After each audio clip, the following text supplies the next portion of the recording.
Let's talk about 3 basic ways to light a subject.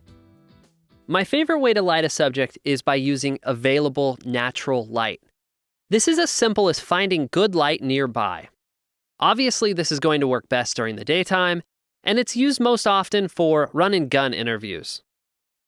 Remember our interview in front of the windows. The shot was backlit, so the crew moved around the subject and used that light behind the camera, hitting the subject instead of silhouetting her. Well, you can use this trick anywhere.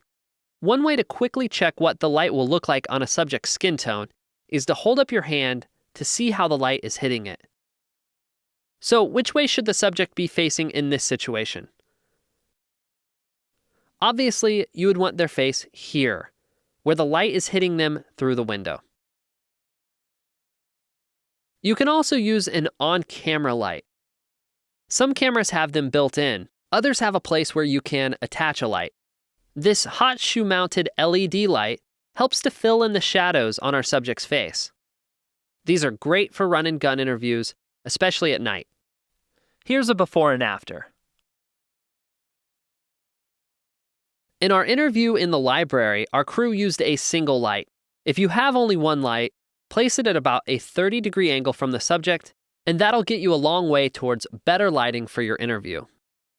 When you use one light, always make a reporter sandwich. In other words, have the reporter between the light and the camera. But what if you're shooting an interview in the studio, where you have plenty of lights and plenty of time to set up and make sure those lights look good? Then you could use 3-point lighting, and here's how you do that. We have 3 LED lights set up in the studio. The 2 lights in front of the subject are about a 45-degree angle from the subject. These are called the key light and the fill light.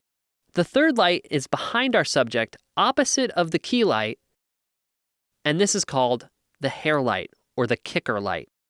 Let's turn them on and see what they do. The first light is our key light. It's our main light source. With just the key light on, notice how dark the shadows are on the other side of her face. This is pretty dramatic lighting, which is fine if that's what you're going for, but let's add the fill light and see what happens. Our fill light fills in those dramatic shadows. It makes it a little more balanced. See the difference? The lighting is now much more flat and has less contrast. The third light is called the hair light or the kicker light. Let's flip it on and see what happens. Here's a before and an after. Now, the purpose of the hair light is to separate the subject from the background, to distinguish them. Without the hair light, her dark hair would get lost in this dark background. With the hair light on, you see this nice highlight around her hair and on her shoulder. And it's the combination of these 3 lights, the key, the fill, and the hair, that makes up traditional 3-point lighting. Not every interview calls for it, but it's nice if you have the time to set it up. So let's review lighting for interviews. Natural light is always available to you, during the daytime at least, and you can find the best place for your subject by using your hand to find the best light. On-camera lights work well for run-and-gun interviews. A single light is sometimes all you need for sit-down formal interviews. And traditional 3-point lighting consists of a key light, a fill light, and a hair light.